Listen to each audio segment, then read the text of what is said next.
Audio recording ਰਾਹੀਂ ਨੌਜਵਾਨ ਕਹਿ ਰਿਹਾ ਹੈ ਕਿ ਮੇਰੀ ਉਮਰ 28 ਕੁ ਸਾਲ ਹੈ ਅਤੇ 6 ਮਹੀਨਿਆਂ ਬਾਅਦ ਮੇਰੀ ਸ਼ਾਦੀ ਹੈ। ਮੈਂ ਬੜੀ ਦੁਬਿਧਾ ਦੇ ਵਿੱਚ ਪਿਆ ਹੋਇਆ ਹਾਂ, ਕਰਾਵਾਂ ਕਿ ਨਾ ਕਰਾਵਾਂ, ਕਿਉਂਕਿ ਮੈਂ ਸਾਧਨਾ ਕਰਦਾ ਹਾਂ ਅਤੇ ਧਿਆਨ ਵੀ ਸਾਧਨਾ ਵਿੱਚ ਲੱਗਦਾ ਹੈ। ਪਰ ਮੈਨੂੰ ਇੱਕ ਡਰ ਹੈ ਕਿ ਸ਼ਾਦੀ ਤੋਂ ਬਾਅਦ ਝਮੇਲਿਆਂ 'ਚ ਪੈ ਕੇ, ਉਲਝਣਾਂ 'ਚ ਫਸ ਕੇ ਮੇਰਾ ਧਿਆਨ ਨਾ ਛੁੱਟ ਜਾਵੇ, ਕਿਉਂਕਿ ਮੈਂ ਜਨਮ ਮਰਨ ਦੇ ਗੇੜ ਵਿੱਚ ਨਹੀਂ ਪੈਣਾ ਚਾਹੁੰਦਾ। ਅਤੇ ਪੁੱਛਦਾ ਹੈ ਵੀ ਸ਼ਾਦੀ ਕਰਾਵਾਂ ਕਿ ਨਾ ਕਰਾਵਾਂ। ਮੇਰਾ ਤਾਂ ਸੁਝਾਅ ਇਹੋ ਹੀ ਹੈ ਕਿ ਤੂੰ ਸ਼ਾਦੀ ਕਰਾ ਲਾ, ਕਿਉਂਕਿ ਅਗਰ ਤੂੰ ਕਰਾਉਣੀ ਨਾ ਹੁੰਦੀ ਨਾ, ਫਿਰ ਤੂੰ ਪੁੱਛਣਾ ਵੀ ਨਹੀਂ ਸੀ। ਫਿਰ ਕਰਾਉਣ ਦੇ ਜ਼ਿਆਦਾ ਫਾਇਦੇ ਹਨ, ਕਿਉਂਕਿ ਅਗਰ ਤੂੰ ਨਾ ਕਰਾਈ ਸ਼ਾਦੀ ਅਤੇ ਫਿਰ ਬਾਅਦ ਦੇ ਵਿੱਚ ਕਿਤੇ ਮਨ ਕਰ ਆਇਆ ਵੀ ਸ਼ਾਦੀ ਕਰਾਈ ਹੁੰਦੀ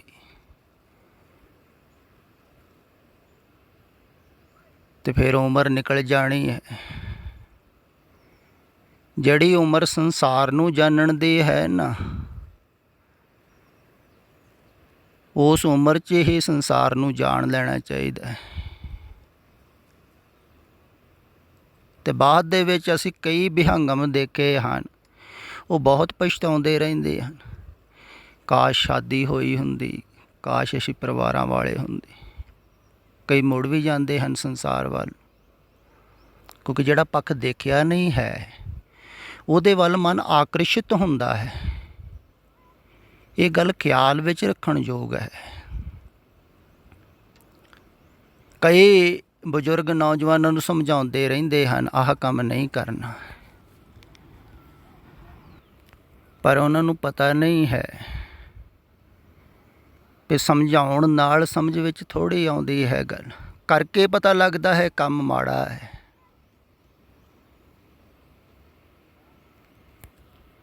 ਜਿਵੇਂ ਕਹਿੰਦੇ ਨਾ, ਡਿੱਗ ਡਿੱਗ ਕੇ ਪਤਾ ਲੱਗਦਾ ਹੈ ਕਿਵੇਂ ਡਿੱਗਣਾ ਹੁੰਦਾ ਹੈ। ਇਵੇਂ ਹੀ ਤੁਹਾਨੂੰ ਗ੍ਰਸਤ ਦੇ ਵਿੱਚ ਜਾ ਕੇ ਹੀ ਪਤਾ ਲੱਗੇਗਾ ਗ੍ਰਸਤ ਦੀ ਵਾਸਤਵਿਕਤਾ ਦਾ, ਬਾਹਰੋਂ ਸੁਣ ਕੇ ਥੋੜ੍ਹੀ। ਦੱਸਣ ਵਾਲੇ ਭਾਵੇਂ ਦੱਸਦੇ ਹਨ ਵੀ ਗ੍ਰਸਤ ਕੁਟੁੰਬ ਮੋਹ ਕਾ ਫਾਸਾ, ਹੋਣ ਨਾ ਪਾਈਏ ਰਾਮ ਕੇ ਦਸ, ਪਰ ਇਹਨੇ ਨਾਲ ਮਨ ਰੁਕ ਥੋੜ੍ਹੀ ਜਾਵੇਗਾ। ਵਿੱਚ ਜਾ ਕੇ ਹੀ ਪਤਾ ਲੱਗੇਗਾ ਨਾ, ਮੋਹ ਦੀ ਫਾਹੀ ਦੇ ਵਿੱਚ ਫਸ ਕੇ ਹੀ ਪਤਾ ਲੱਗੇਗਾ ਨਾ। ਅੰਗੂਰ ਖਾ ਕੇ ਹੀ ਪਤਾ ਲੱਗੂਗਾ ਨਾ ਖੱਟੇ ਹਨ। ਜਿਹੜੇ ਪਹੁੰਚੇ ਹੀ ਨਹੀਂ, ਉਹਨਾਂ ਨੂੰ ਕੀ ਪਤਾ ਹੈ, ਉਹ ਸੋਚਦੇ ਹਨ ਮਿੱਠੇ ਹਨ। ਅਤੇ ਇਹ ਮੈਂ ਗੱਲ ਅਕਸਰ ਕਹਿੰਦਾ ਹਾਂ ਕਿ ਸੰਸਾਰ ਨੂੰ ਭੋਗ ਕੇ ਹੀ ਸੰਸਾਰ ਤੋਂ ਮੁਕਤ ਹੋਇਆ ਜਾ ਸਕਦਾ ਹੈ। ਸੰਸਾਰ ਨੂੰ ਜਿਹੜਾ ਜਾਗਰੂਕ ਹੋ ਕੇ ਭੋਗੇਗਾ, ਫਿਰ ਇਹ ਬਹੁਤ ਧੰਨ ਭਾਗੀ ਹਨ ਜਿਹੜੇ ਨੌਜਵਾਨ ਸੁਣ ਰਹੇ ਹਨ, ਥੋੜ੍ਹਾ ਥੋੜ੍ਹਾ ਸਮਝ ਰਹੇ ਹਨ, ਕਿਉਂਕਿ ਉਹ ਥੋੜ੍ਹਾ ਜਿਹਾ ਸੰਸਾਰ ਨੂੰ ਅਲੱਗਾ ਹੋ ਕੇ ਦੇਖ ਸਕਦੇ ਹਨ। ਅਤੇ ਜਿਹੜਾ ਅਲੱਗਾ ਹੋ ਕੇ ਦੇਖੇਗਾ, ਭੋਗੇਗਾ, ਜਾਣੇਗਾ ਨਾ, ਤਾਂ ਉਹਨੂੰ ਜ਼ਿਆਦਾ ਵਾਸਤਵਿਕਤਾ ਦਾ ਪਤਾ ਲੱਗੇਗਾ ਸੰਸਾਰ ਦੀ ਦਾ, ਤਾਂ ਉਹ ਬਾਹਰ ਛੇਤੀ ਆ ਜਾਵੇਗਾ। ਅਤੇ ਜ਼ਰੂਰੀ ਨਹੀਂ ਹੈ ਜਿਹੜੇ ਭੋਗ ਲੈਂਦੇ ਹਨ ਸਾਰੇ ਹੀ ਭੋਗ ਮਿਲ ਜਾਂਦੇ ਹਨ, ਮੁਕਤ ਹੋ ਗਏ ਹੋਣ, ਨਹੀਂ, ਜ਼ਿਆਦਾਤਰ ਨਹੀਂ ਹੁੰਦੇ ਹਨ। ਜ਼ਿਆਦਾਤਰ ਤਾਂ ਭੋਗਾਂ 'ਚ ਹੀ ਫਸੇ ਰਹਿੰਦੇ ਹਨ, ਉਹ ਮੰਦਬੁੱਧੀ ਹਨ। ਦਰਅਸਲ ਕਹਿੰਦੇ ਹਨ, ਧਨੀ ਉਹ ਹੁੰਦਾ ਹੈ ਜਿਹੜਾ ਧਨ ਦੀ ਵਿਅਰਥਤਾ ਨੂੰ ਜਾਣ ਲਵੇ, ਅਤੇ ਜਿਹੜਾ ਇਹ ਧਨ ਦੀ ਆਕਾਂਸ਼ਾ 'ਚ ਜੀ ਰਿਹਾ ਹੈ ਉਹ ਧਨੀ ਨਹੀਂ ਹੈ। ਅਤੇ ਰਾਜਾ ਉਹਨੂੰ ਕਿਹਾ ਜਾਂਦਾ ਹੈ ਪਿਛਲੇ ਸਮੇਂ ਦੇ ਵਿੱਚ ਜਿਹੜਾ ਰਾਜ ਦੀ ਵਿਅਰਥਤਾ ਨੂੰ ਸਿਆਣ ਲਵੇ, ਜਾਣ ਲਵੇ। ਜਿਹੜਾ ਫਸਿਆ ਹੀ ਹੋਇਆ ਹੈ ਵਿੱਚ, ਤੋ ਤੇ ਜੇ ਸੱਚ ਸਮਝ ਰਿਹਾ ਹੈ ਨਾ, ਭੋਗਾਂ 'ਚ ਉਲਝਿਆ ਹੋਇਆ, ਅਤੇ ਜਿਹੜਾ ਵਿਅਰਥਤਾ ਨੂੰ ਜਾਣ ਲੈਂਦਾ ਹੈ ਨਾ, ਉਹ ਸਹਿਜੇ ਹੀ ਬਾਹਰ ਆ ਜਾਂਦਾ ਹੈ, ਗੌਤਮ ਬੁੱਧ ਵਰਗਾ। ਫਿਰ ਉਹ ਮੁੜਦਾ ਨਹੀਂ, ਲੱਖ ਲਾਲਚ ਦਿਓ। ਪਰ ਜਿਹੜੇ ਜਾਣਦੇ ਨਹੀਂ ਹਨ ਵਿਅਰਥਤਾ ਨੂੰ, ਸੰਸਾਰ ਦੀ ਨੂੰ, ਉਹ ਵਾਰ-ਵਾਰ ਮੁੜਦੇ ਹਨ। ਮੈਨੂੰ ਇੱਕ ਮਹਾਤਮਾ ਦੀ ਗੱਲ ਚੇਤੇ ਆ ਗਈ, ਉਹਨੇ ਆਪ ਹੀ ਦੱਸੀ ਹੈ। ਕਹਿੰਦਾ ਮੈਂ ਬਚਪਨ ਦੇ ਵਿੱਚ ਹੀ ਕਿਸੇ ਸਾਧੂ ਮਹਾਤਮਾ ਦੇ ਨਾਲ ਘਰੋਂ ਚਲੇ ਗਿਆ ਸੀ, ਅਤੇ ਉਹਦੇ ਨਾਲ ਹੀ ਕਈ ਸਾਲ ਫਿਰਦਾ ਰਿਹਾ। ਫਿਰ ਮੈਂ ਜਦੋਂ ਜਵਾਨ ਹੋਇਆ, ਉਸ ਇਲਾਕੇ 'ਚ ਅਸੀਂ ਗਏ ਅਤੇ ਘਰ ਦੀ ਖਬਰਸਾਰ ਮਿਲੀ ਵੀ ਬਜ਼ੁਰਗ ਹਾਲੇ ਵੀ ਤੈਨੂੰ ਉਡੀਕਦੇ ਹਨ। ਕਹਿੰਦਾ ਮੇਰੇ ਮਨ 'ਚ ਵੀ ਖਿਆਲ ਪੈਦਾ ਹੋ ਗਿਆ ਵੀ ਚਲੋ ਬਜ਼ੁਰਗਾਂ ਦੀ ਸੇਵਾ ਵਾਸਤੇ ਵਿਆਹ ਕਰਾ ਲੈਂਦੇ ਹਾਂ। ਨਾਲੇ ਕਿਹਾ ਹੈ ਗ੍ਰਸਤ ਪ੍ਰਧਾਨ ਹੈ, ਫਿਰ ਵੈਸੇ ਹੀ ਮਨ ਪ੍ਰਮਾਣ ਵੀ ਦੇਣ ਲੱਗ ਜਾਂਦਾ ਹੈ ਗੱਲ ਸਿੱਧ ਕਰਨ ਵਾਸਤੇ ਵੀ ਗ੍ਰਸਤ 'ਚ ਰਹਿ ਕੇ ਨਾਮ ਜਪਣਾ ਚਾਹੀਦਾ ਹੈ, 10 ਨੌਆਂ ਦੀ ਕਿਰਤ ਕਰਨੀ ਚਾਹੀਦੀ। ਅਤੇ ਮਨ ਨੇ ਸਮਝਾਇਆ ਹੋਵੇਗਾ। ਕਹਿੰਦਾ ਮੈਂ ਘਰ ਚਲੇ ਗਿਆ, ਘਰਦਿਆਂ ਨੇ ਬੜੀ ਖੁਸ਼ੀ ਮਨਾਈ, ਚਲੋ ਭੁੱਲਿਆ ਚੁੱਕਿਆ ਘਰ ਆ ਗਿਆ। ਅਤੇ ਸਾਡੀ ਖੇਤੀਬਾੜੀ ਸੀ, ਮੈਂ ਖੇਤੀ ਕਰਨ ਲੱਗ ਪਿਆ। ਘਰਦਿਆਂ ਨੇ ਮੇਰੀ ਸ਼ਾਦੀ ਕਰ ਦਿੱਤੀ, ਬੱਚੇ ਹੋ ਗਏ 4-5। ਫਿਰ ਮਨ ਕਹਿੰਦਾ ਉਲਝ ਗਿਆ, 100 ਪਰੇਸ਼ਾਨੀਆਂ ਕਰਦੀਆਂ, ਆਹ ਮੁੱਕ ਗਿਆ, ਆਹ ਲਿਆਉਣ ਵਾਲਾ, ਬੱਚਿਆਂ ਦੀਆਂ ਪੜ੍ਹਾਈਆਂ ਦੀਆਂ ਫੀਸਾਂ, ਬਹੁਤ ਜ਼ਿੰਮੇਵਾਰੀਆਂ, ਬੜੀਆਂ ਪਰੇਸ਼ਾਨੀਆਂ 'ਚ ਮੈਂ ਫਸ ਗਿਆ। ਇੰਨਾ ਜ਼ਿਆਦਾ ਫਸ ਗਿਆ ਵੀ ਇੱਕ ਰਾਤ ਮੈਂ ਡਿਸੀਜ਼ਨ ਕਰਕੇ ਘਰੋਂ ਫਿਰ ਨੱਠ ਗਿਆ। ਫਿਰ ਮੈਂ ਇੱਧਰ ਹਰਿਦੁਆਰ, ਰਿਸ਼ੀਕੇਸ਼ ਵੱਲ ਇੱਧਰ ਸਾਧੂ ਮਹਾਤਮਾ ਦੇ ਨਾਲ ਰਹਿਣ ਲੱਗ ਪਿਆ, ਕਿਉਂਕਿ ਮੈਨੂੰ ਪਤਾ ਤਾਂ ਸੀ ਜਿੱਥੇ ਜਿੱਥੇ ਰਹਿੰਦੇ ਹਨ, ਜਿਵੇਂ ਰਹਿੰਦੇ ਹਨ। ਕਹਿੰਦਾ ਕਈ ਸਾਲਾਂ ਬਾਅਦ ਉਸ ਨਗਰ ਤੋਂ ਮੇਰੇ ਰਿਸ਼ਤੇਦਾਰ ਆਏ, ਅਤੇ ਕੁਦਰਤੀ ਉਹਨਾਂ ਨੇ ਸਿਆਣ ਲਿਆ, ਗੱਲਬਾਤ ਹੋਈ, ਤਾਂ ਉਹਨਾਂ ਨੇ ਦੱਸਿਆ ਵੀ ਤੇਰੇ ਹੁਣ ਲੜਕੇ ਵੀ ਵਿਆਹ ਹੋ ਗਏ ਹਨ ਅਤੇ ਪੋਤੇ ਪੋਤੀਆਂ ਹਨ, ਤਾਂ ਬਹੁਤ ਵਧੀਆ ਕਾਰੋਬਾਰ ਕਰ ਰਹੇ ਹਨ। ਚੰਗਾ ਕਾਰੋਬਾਰ ਉਹਨਾਂ ਨੇ ਚਲਾ ਲਿਆ। ਕਹਿੰਦਾ ਫਿਰ ਮੇਰਾ ਦਿਲ ਕੀਤਾ ਵੀ ਘਰ ਹੀ ਚਲੇ ਜਾਂਦੇ ਹਾਂ, ਹੁਣ ਤਾਂ ਮੈਨੂੰ ਕੁਛ ਕਰਨ ਦੀ ਵੀ ਲੋੜ ਨਹੀਂ ਹੈ, ਕਾਰੋਬਾਰ ਤਾਂ ਉਹਨਾਂ ਨੇ ਸਾਂਭ ਹੀ ਲਿਆ। ਤਾਂ ਉਹਨਾਂ ਨੂੰ ਕਹਿ ਦੂੰਗਾ ਬਾਹਰ ਖੇਤਾਂ 'ਚ ਮੈਨੂੰ ਛੰਨ ਬਣਾ ਦੇਣ, ਤਾਂ ਉੱਥੇ ਬੈਠ ਕੇ ਹੀ ਮੈਂ ਸਾਧਨਾ ਕਰ ਸਕਦਾ, ਨਾਲੇ ਬੁੱਢੇ ਬਾਰੇ ਨੌਵਾਂ ਮੇਰੀ ਦੇਖਭਾਲ ਕਰਨਗੀਆਂ, ਸਾਂਭਣਗੀਆਂ, ਸੇਵਾ ਕਰਨਗੀਆਂ, ਕਿੰਨਾ ਵਧੀਆ। ਕਹਿੰਦਾ ਐਸਾ ਸੋਚ ਕੇ ਮੈਂ ਫਿਰ ਘਰ ਚਲੇ ਗਿਆ।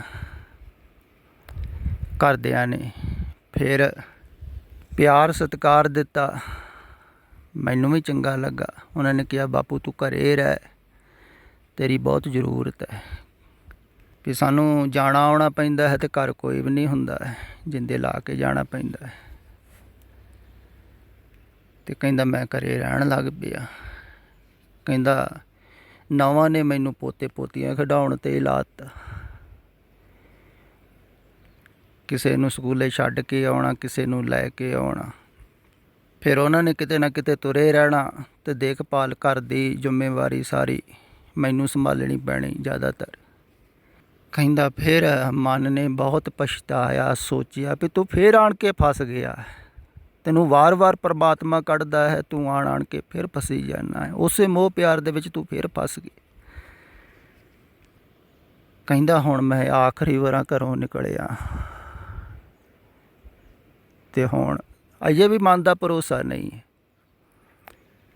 ਅਤੇ ਇਹ ਮਨ ਦਾ ਭਰੋਸਾ ਨਹੀਂ ਹੈ, ਇਸੇ ਕਰਕੇ ਕਿਹਾ ਹੈ ਵੀ ਸੰਗਤ ਕਰਦੇ ਰਹੋ। ਸੰਗਤ ਕਰਦੇ ਰਹੇ ਨਾ ਕਿਸੇ ਸਤਿਪੁਰਖ ਦੀ, ਤੋ ਤੁਹਾਨੂੰ ਫਸਣ ਨਹੀਂ ਦੇਵੇਗਾ। ਇਹ ਗੱਲ ਪੱਕੀ ਹੈ। ਕਹਿੰਦੇ ਹਨ ਨਾ, ਸੰਤ ਕੀ ਗੈਲ ਨਾ ਛੋੜੀਏ ਮਾਰਗ ਲਾਗੋ ਜਾਏ। ਉਹਦੀ ਗੈਲ ਨਾ ਛੱਡੋ, ਭਾਵ ਕਿ ਸਾਥ ਤੇ ਸੰਗਤ ਕਰਦੇ ਰਹੋ। ਫਿਰ ਤੁਸੀਂ ਕਿਸੇ ਨਾ ਕਿਸੇ ਦਿਨ ਨਿਕਲ ਆਓਗੇ, ਤੇ ਫਿਰ ਪੂਰੀ ਤਰ੍ਹਾਂ ਨਿਕਲੋਗੇ, ਜਾਣ ਕੇ ਸੰਸਾਰ ਨੂੰ ਨਿਕਲੋਗੇ, ਫਿਰ ਠੀਕ ਹੋਵੇਗਾ। ਅਗਰ ਜਾਣ ਕੇ ਨਾ ਨਿਕਲੇ ਨਾ, ਕੋਈ ਵਾਸ਼ਨਾ ਰਹੇਗੀ, ਚਾਹਤ ਰਹੇਗੀ, ਸੁੱਖ ਭੋਗਣ ਦੀ ਹੀ ਵਾਸ਼ਨਾ ਰਹੇਗੀ, ਤੇ ਫਿਰ ਸੰਸਾਰ ਵੱਲ ਨੂੰ ਮੁੜ ਜਾਓਗੇ। ਤੇ ਇਹ ਮਾਇਆ ਦਾ ਬੜਾ ਹੀ ਆਕਰਸ਼ਣ ਹੈ। ਇਹਨੂੰ ਮਹਾ ਮੋਹਣੀ ਕਿਹਾ ਹੈ। ਇੱਕ ਵੱਖ ਵੱਖ ਰੂਪਾਂ ਦੇ ਵਿੱਚ ਮੋਹੰਦੀ ਹੈ, ਆਕਰਸ਼ਿਤ ਕਰਦੀ ਹੈ। ਤਦੇ ਪੁਰਾਣੇ ਰਿਸ਼ੀ ਮੁਨੀ ਦੀਆਂ ਐਸੀਆਂ ਘਟਨਾਵਾਂ ਤੁਸੀਂ ਪੜ੍ਹਦੀਆਂ ਸੁਣੀਆਂ ਹਨ। ਉਹਨਾਂ ਨੂੰ ਇਸਤਰੀਆਂ ਨੇ ਮੋਹ ਲਿਆ। ਇਸਤਰੀਆਂ ਨੇ ਨਹੀਂ, ਉਹ ਇੱਕ ਪ੍ਰਤੀਕ ਹੈ। ਮਾਇਆ ਨੇ ਮੋਹ ਲਿਆ, ਆਕਰਸ਼ਿਤ ਕਰ ਲਿਆ। ਤੇ ਸਾਰੇ ਮਾਇਆ ਦੇ ਹੀ ਰੂਪ ਹਨ ਬਾਹਰ, ਤੇ ਇਹ ਬਹੁਤ ਰੂਪਾਂ ਦੇ ਵਿੱਚ ਆਕਰਸ਼ਿਤ ਕਰਦੀ ਹੈ। ਆਤਮ ਗਿਆਨੀ ਹੀ ਇਹ ਤੋਂ ਬਾਹਰ ਹੁੰਦਾ ਹੈ, ਬ੍ਰਹਮ ਗਿਆਨੀ ਕਹਿ ਲਓ। ਤੇ ਆਤਮ ਗਿਆਨ ਕੋਈ ਬਾਹਰੋਂ ਨਹੀਂ ਦੇ ਸਕਦਾ ਹੈ। ਇਹ ਗੱਲ ਖਿਆਲ ਵਿੱਚ ਰੱਖਣ ਯੋਗ ਹੈ। ਗੁਰੂ ਦੇ ਗਿਆਨ ਨੂੰ ਵੀ ਸੱਚਾ ਗਿਆਨ ਕਿਹਾ ਹੈ, ਬਲਕਿ ਗੁਰੂ ਦੀ ਬਾਣੀ ਨੂੰ ਵੀ ਸੱਚੀ ਬਾਣੀ ਕਿਹਾ। ਉਹ ਇਸੇ ਕਰਕੇ ਕਿਹਾ ਹੈ ਵੀ ਉਹ ਬਾਣੀ ਉਪਦੇਸ਼ ਸੱਚ ਵੱਲ ਲੈ ਕੇ ਜਾਂਦਾ ਹੈ। ਇਵੇਂ ਹੀ ਗੁਰੂ ਦਾ ਗਿਆਨ ਸੱਚ ਵੱਲ ਲੈ ਕੇ ਜਾਂਦਾ ਹੈ, ਕਿਉਂਕਿ ਉਹ ਝੂਠ ਵੱਲੋਂ ਤੋੜਦਾ ਹੈ। ਕਹਿੰਦੇ ਹਨ, ਕੁੰਭੇ ਬੱਧਾ ਜਲ ਰਹੇ, ਜਲ ਬਿਨ ਕੁੰਭ ਨਾ ਹੋਏ। ਗਿਆਨ ਕਾ ਬੱਧਾ ਮਨ ਰਹੇ, ਗੁਰ ਬਿਨ ਗਿਆਨ ਨਾ ਹੋਏ। ਗੁਰੂ ਦਾ ਗਿਆਨ ਮਨ ਨੂੰ ਬੰਨ੍ਹਣ ਵਾਲਾ ਹੈ, ਰੋਕਣ ਵਾਲਾ ਹੈ। ਕਿਉਂਕਿ ਮਨ ਸੰਸਾਰ ਵਿੱਚ ਭਟਕ ਰਿਹਾ ਹੈ, ਧਿਆਨ ਕਹਿ ਲਓ। ਤੇ ਉਹਦਾ ਗਿਆਨ ਬਾਹਰ ਭਟਕਦੇ ਹੋਏ ਮਨ ਨੂੰ ਠਹਿਰਾਉਂਦਾ ਹੈ। ਤੇ ਉਹ ਦੱਸਦਾ ਹੈ ਭਟਕ ਕਿਉਂ ਰਿਹਾ ਹੈ ਬਾਹਰ, ਕਿਉਂਕਿ ਤੁਸੀਂ ਇਹਨੂੰ ਸੱਚ ਸਮਝ ਰਹੇ ਹੋ। ਇਹ ਜਗ ਧੂਏਂ ਕਾ ਪਹਾੜ ਤੈਂ ਸੱਚ ਆ ਜਾਣੇ। ਸੱਚ ਸਮਝ ਰਹੇ ਹੋ ਤਾਂ ਹੀ ਜਾ ਰਿਹਾ ਹੈ ਨਾ ਮਨ ਵਾਰ-ਵਾਰ ਸੋਚ ਰਿਹਾ ਸੰਸਾਰ ਬਾਰੇ, ਬੱਚਿਆਂ ਬਾਰੇ, ਪਰਿਵਾਰ ਬਾਰੇ। ਆਪਣੇ ਸਮਝ ਲਿਆ, ਸੱਚ ਸਮਝ ਲਿਆ ਤਾਂ ਹੀ ਜਾ ਰਿਹਾ ਹੈ। ਹੁਣ ਤੁਸੀਂ ਸੁਪਨੇ ਦੇ ਵਿੱਚ ਆਪਣੇ ਬੱਚੇ ਦੇਖੋ, ਪਰਿਵਾਰ ਦੇਖੋ, ਬੜਾ ਸੁੰਦਰ ਹੈ, ਤੇ ਤੁਹਾਡਾ ਮਨ ਉੱਧਰ ਥੋੜ੍ਹੀ ਜਾਵੇਗਾ। ਤੁਸੀਂ ਜਾਣਦੇ ਹੀ ਹੋ ਸੁਪਨੇ ਦੇ ਵਿੱਚ ਦੇਖੇ ਹੋਏ ਆਪਣੇ ਥੋੜ੍ਹੀ, ਪਰ ਇਹਨਾਂ ਨੂੰ ਤੁਸੀਂ ਸੱਚ ਸਮਝਦੇ ਹੋ ਤਾਂ ਜਾ ਰਿਹਾ ਹੈ। ਅਤੇ ਉਹ ਵਾਰ-ਵਾਰ ਦ੍ਰਿੜ੍ਹਤ ਕਰਾਉਂਦਾ ਹੈ ਵੀ ਇਹਨੂੰ ਝੂਠ ਜਾਣੋ। ਅਤੇ ਉਹ ਹੋਰ ਵੀ ਬਹੁਤ ਸਾਰੇ ਤਰੀਕੇ ਮਨ ਨੂੰ ਥਿਰ ਕਰਨ ਦੇ ਦੱਸਦਾ ਹੈ। ਸਿਮਰਨ ਕਰਨਾ, ਧਿਆਨ ਕਰਨਾ, ਚਿੰਤਨ ਕਰਨਾ, ਜਪ ਕਰਨਾ। ਇਹ ਸਭ ਇਸੇ ਕਰਕੇ ਹੀ ਹੈ ਵੀ ਬਾਹਰੋਂ ਧਿਆਨ ਹਟੇ। ਅਤੇ ਨਾਲ ਨਾਲ ਉਹ ਦੱਸਦਾ ਵੀ ਧਿਆਨ ਵੀ ਹਟਾਈ ਜਾਓ ਅਤੇ ਇੱਧਰ ਧਿਆਨ ਲਾਈ ਵੀ ਜਾਓ ਥੋੜ੍ਹਾ ਥੋੜ੍ਹਾ, ਤਾਂ ਕਿ ਪੂਰਾ ਪੂਰਾ ਹਟ ਜਾਵੇ। ਬਾਹਰ ਜਾਂਦਾ ਠਾਕਰ ਹਾਏ, ਫਿਰ ਨਿਜ ਘਰ ਵਾਸਾ ਪਾਏਂਦਾ। ਅਤੇ ਗੁਰੂ ਦਾ ਗਿਆਨ ਬਾਹਰੋਂ ਮੋੜਦਾ ਹੈ। ਤਦੇ ਕਿਹਾ ਹੈ ਮਨ ਕੁੰਚਰ ਪੀਲਕ ਗੁਰ, ਗਿਆਨ ਕੁੰਡਾ ਜੈ ਖਿੰਚੇ ਤਹਿ ਜਾਏ।